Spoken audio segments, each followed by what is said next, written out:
Ya, sayangnya untuk baris pertama di lantai atas, seperti ini port USB-nya.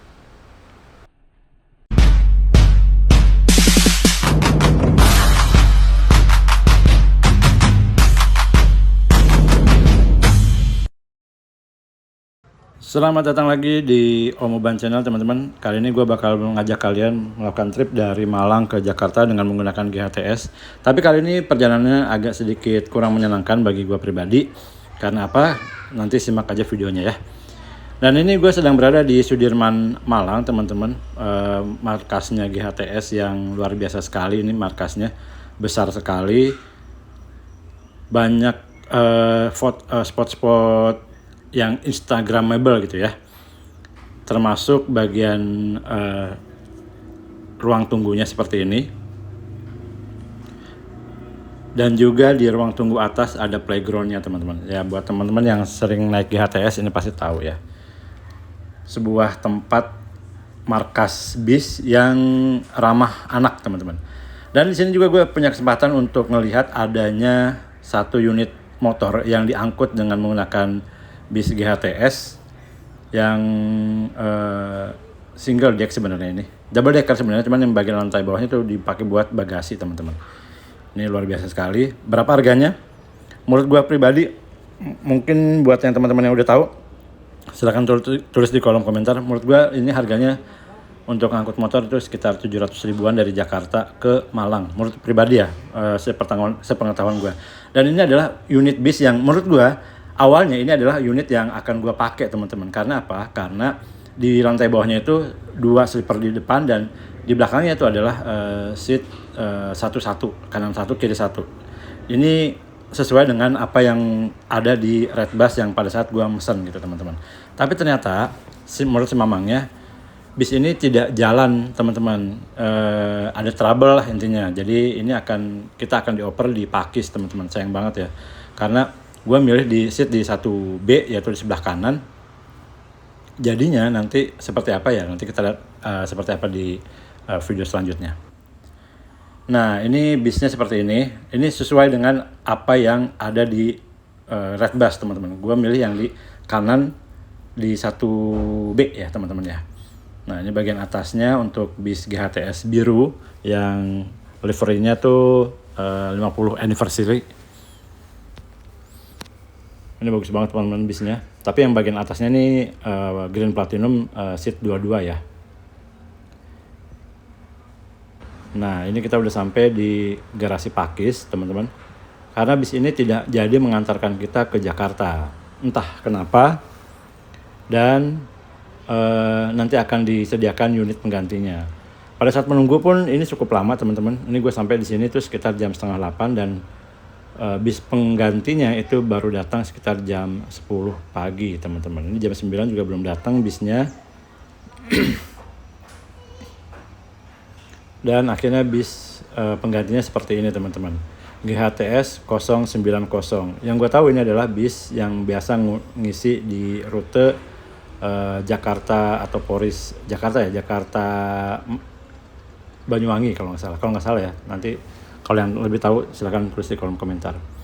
Bisnya seperti ini. Seatnya adalah sleeper di bagian bawah, dan yang di atas adalah seat social distancing atau 111 gitu ya. Jadinya gue yang tadinya duduk di bawah harus pindah ke atas. Nah, seperti ini, teman-teman, untuk seatnya.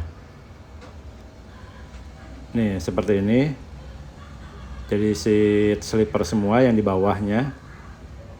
Sedangkan yang di atasnya itu seat social distancing. Ini sayang banget, teman-teman. Karena apa? Karena gue jadi duduk di bagian depan.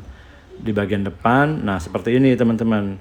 Yang gue tahu GHTS yang seperti ini tuh kurang nyaman untuk duduk di depan menurut gue ya. Karena apa? Karena satu, untuk kacanya ini ada tulisan seperti ini segede gaban, plus ada monitor yang seperti ini nutupin pemandangan keluar gitu jadinya. Jadi kurang nyaman deh buat seat yang di baris 1 yang social distancing seperti ini. Dan ada lagi, teman-teman. Nah, ini di bagian snack ya. Ada lagi yang kurang menyenangkannya di seat 1 ataupun seat 2 menurut gua ya. Nanti kalian simak terus videonya apa itu. Nah, seperti ini, teman-teman. Jadi terhalang oleh tulisan yang cukup besar dan juga ada avot yang menurut gue ini ketolong film-film yang tersimpan di memorinya teman-teman, karena ini avotnya tidak terhubung dengan internet, sayang sekali. Ini sekitar jam 2, jam 1 lah kira-kira ya. Ini kita udah sampai di rest area untuk servis makan. Servis makannya seperti ini teman-teman.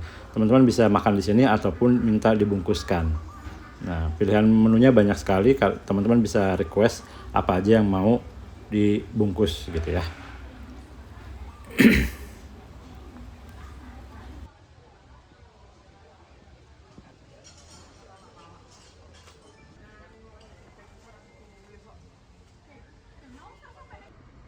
Sebenarnya secara kenyamanan bis ini masih sangat nyaman teman-teman. Walaupun JetBus 3 Voyager gitu ya, tapi bis ini masih terawat dengan baik. GHTS mampu merawat bis ini dengan sangat apik teman-teman. Bahkan ketika jalannya itu mulus ataupun ada sedikit gelombang, dia termasuk senyap teman-teman. Nah, ini gue kasih tahu hal apa yang kurang menyenangkan di bis ini, yaitu terutama untuk baris depan ya. Kalian hati-hati kalau misalnya naik bis untuk yang GATS 090, di baris depan ini tidak ada port USB charging teman-teman. Ada seperti ini tapi dia sudah rusak, tidak bisa digunakan. Nah, ini gua spill lagi, ini untuk kelengkapannya ada selimut dan juga bantal seperti ini, dan juga untuk seatnya adalah double leg rest pisah seperti ini. Ini adalah double leg rest terbaik yang menurut gua yang saat ini ada, tidak yang gabung gitu ya. Dan ini juga masih bisa digeser.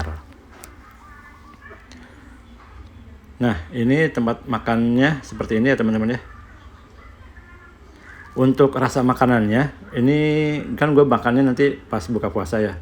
Dan video ini gue voice over ketika gue sudah buka puasa. Rasa masakannya luar biasa enak teman-teman. Bahkan untuk nasinya pun tipe yang pulen yang gue suka gitu ya, bukan yang pisah-pisah gitu teman-teman. Nah, ini si mamang-mamang di sebelah gue ini dia lagi mau coba menikmati avotnya, karena memang di audio on demand ini dia ada beberapa video yang disimpan, jadi dia bisa menikmati film di perjalanan. Ini gue spill kesenyapan dari kabin ini ya, kabin bis ini. Ini JetBus 3 Voyager, ini bis yang lama teman-teman.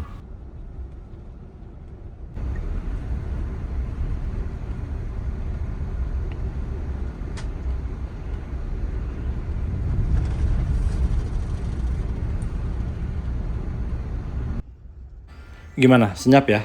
Senyap banget, bagus banget untuk perawatan bisnya sih, gue akuin bagus banget.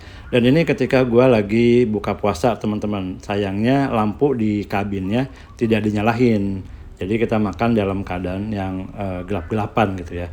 Untuk beberapa bis gue lihat ada yang sedang berhenti di pinggir jalan untuk buka puasa, dan juga ada yang menyalakan lampu kabinnya untuk memudahkan kita bersantap buka puasa seperti itu. Dan ini ketika bis ngeres di daerah Subang itu, kita dikasih rice box lagi teman-teman. Seperti ini bentuknya, ada chicken goreng tepung gitu ya. Nah, ini untuk snack yang tadi dibagikan, ini baru gue buka. Ada minuman rasa-rasa, ada air mineral dan juga roti, dan beberapa pieces permen teman-teman. Oke, sepertinya seperti itu teman-teman ya. Jadi secara umum bisa gue katakan bahwa sebenarnya pelayanan dari GHTS ini sudah sangat baik teman-teman. Dan baik dari makanannya, snacknya, selimutnya, ataupun armadanya, ini sudah sangat baik sekali teman-teman. Hanya saja beberapa hal yang mungkin perlu diperhatikan adalah di baris depan untuk double decker yang social distancing seperti ini rusak teman-teman untuk power chargingnya, USB chargingnya. Jadi teman-teman harus punya power bank ataupun ya minta tolong ke krunya untuk ngecasin handphone kalian kalau kalian butuh ngecas, dan dia akan membantu kalian untuk ngecas di ruang kemudi kemungkinan ya. Terus kedua juga mungkin buat yang duduk di bagian depan ini akan sangat terhalang oleh avot dan juga tulisan yang super duper besar ini. Jadi kalian tidak maksimal dalam menikmati perjalanan, terutama buat kalian yang sangat suka menikmati perjalanan dengan melihat jalan di depan kalian gitu ya. Terus yang ketiga adalah ketika buka puasa ini lampunya tidak dinyalahin teman-teman. Jadi ya kalian harus hati-hatilah untuk makan ketika kondisi sedang bergelap-gelapan seperti ini gitu. Enaknya bis ini adalah salah satunya dia bisa turun di exit tol di kota kalian tuju gitu ya. Kayak misalnya tadi di Subang, terus juga ada tadi di Bekasi Timur gitu ya. Ya itu mah hal biasa lah kalau untuk ke Bekasi ya. Tapi untuk beberapa kota di Jawa Timur, di Jawa Tengah itu mereka bisa fleksibel lah untuk melakukan pelayanan penurunan penumpang. Jadi gitu teman-teman, dengan harga sekitar Rp500.000, gue dipindahkan dari lantai bawah ke lantai atas yang seperti ini. Terus juga saran juga buat teman-teman kalau untuk mau melakukan perjalanan yang dari timur ke barat di pagi hari, kalau gue pikir jangan duduk di bagian depan deh, karena pas matahari terbenam itu akan sangat menyilaukan kalian gitu ya. Terus juga untuk bagian depan AC-nya kurang begitu kerasa, jadi sebaiknya kalian duduk di bagian belakang. Seperti ini bisnya, luar biasa sekali, Volvo B11R 430 iShift. Dia bis yang cukup bertenaga teman-teman. Terus juga ini benar-benar bis yang tidak bisa dipandang remeh untuk kecepatannya. Terus juga untuk perawatannya GHTS sangat memperhatikan sekali unit-unitnya. Jadi perjalanan masih terbilang cukup nyaman. Hanya saja gue agak sedikit ya kecewa lah dengan awalnya gue booking di bawah, tapi nyatanya gue harus pindah ke atas. Sampai jumpa di video selanjutnya teman-teman. Bye bye.